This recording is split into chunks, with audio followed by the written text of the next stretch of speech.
Pinapanalangin namin ang pagpapala ng inyong salita ngayon.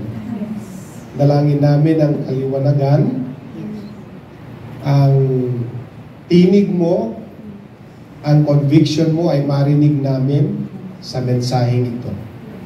Bukas na po ang aming mga puso sa pangangaral na aming tatanggapin. Sa pangalan ni Jesus. Amen. Amen. So, ang talinghaga ng pista ng kasal. Okay, so naka-attend na ba kayo ng mga kasal pala? Yes! Okay, so maaaring iba sa inyo kinasal na, tama? Yes. Yung iba naman ay nakikidalo pa lang sa mga kasalan. Hanggang abay-abay pa lang. Yung iba naman ay may edad na kaya mga nagnininang na yan. Tama? Okay. Bakit magandang pag-aralan ng mga parables? Kasi mismo ang mga aral na ito, mismo ang Panginoon ang nagbibigay ng mga talinghagang ito. Ibig sabihin, mga teachings ng Panginoong Jesus ang mga parables. Kaya, nung nagpe-pray ako, Lord, ano bang i-series ko? Sabi ng Spirit sa heart ko ay, sa preaching, mag-series ka ng parables. Sa morning devotional, mag-series ka ng Bible characters. Kaya mahaba yung ating morning devotional dahil maraming Bible characters, no? Nasa kay King David pa lang ako. Di pa natin napag-usapan si Judas doon sa New Testament. Baka magtaka naman kayo na bakit ang mga hindi maganda ang ehemplo nila ay napag-uusapan pa sa morning devotional.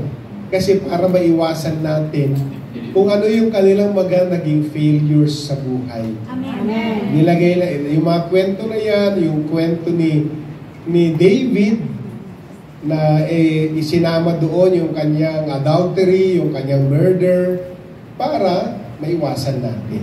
Tama? So, pero hindi tayo sa morning devotional ngayon. Sa parables. So, 16 na parables, pang-5 pa lang tayo. So, meaning, meron pa tayong 11. So, wag kayo mag-for good. Tapusin nyo muna yung 11 pang natitira. Okay.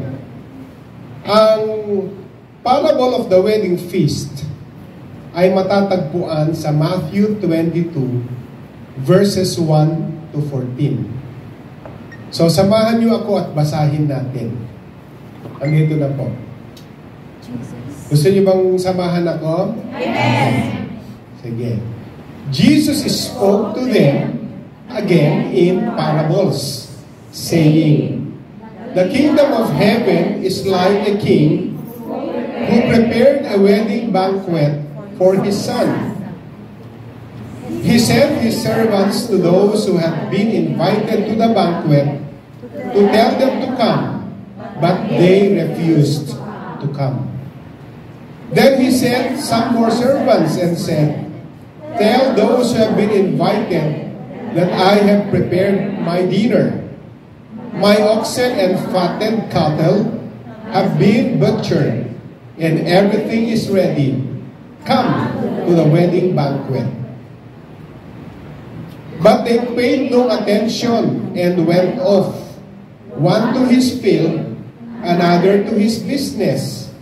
The rest seized his servants, mistreated them, and killed them. The king was enraged. He sent his army and destroyed those murderers and burned their city. Then he said to his servants, 'The wedding banquet is ready, but those I invited did not deserve to come. So go to the street corners and invite to the banquet anyone you find.' So the servants went out into the streets and gathered all the people they could find, the bad as well as the good, and the wedding hall was filled with guests. But when the king came in to see the guests, he noticed a man there who was not wearing wedding clothes. He asked, 'How did you get here? without wedding clothes, friend? The man was speechless. Then the king told the attendants, tie him hand and foot and throw him outside into the darkness where there will be weeping and gnashing of teeth. For many are invited, but few are chosen. Blessed be the reading of the Word. Bago ko po i-present yung main 4 points ng ating study, nais ko magbigay ng ilang highlights at ilang few themes dito po sa parable of the wedding feast. Una, God's gracious invitation to be part of His kingdom that is often rejected by those He calls. Alam niyo ang pag-attend sa wedding by invitation. Di ba? So unang panahon, sa panahon pala ng Panginoon, ang wedding ay by invitation. Well, siyempre sa kulturang Pilipino, parang mahirap, lalo na kung sa probinsya ka ikakasal, di ba? Sa mga inyong barangay. Kasi sa barangay, halos magkakamag-anak ang tao. Kahit wala namang blood relation yan, auntie pa rin ang tawag, di ba? Uncle, auntie, hindi mo alam kung saan kayo nag-connect, basta uncle ko yan, auntie ko yan. Pag nagkita kayo sa palengke, auntie, kumusta po kayo? Uncle, kumusta po kayo? Bakit mo naging auntie yan? Malay ko, basta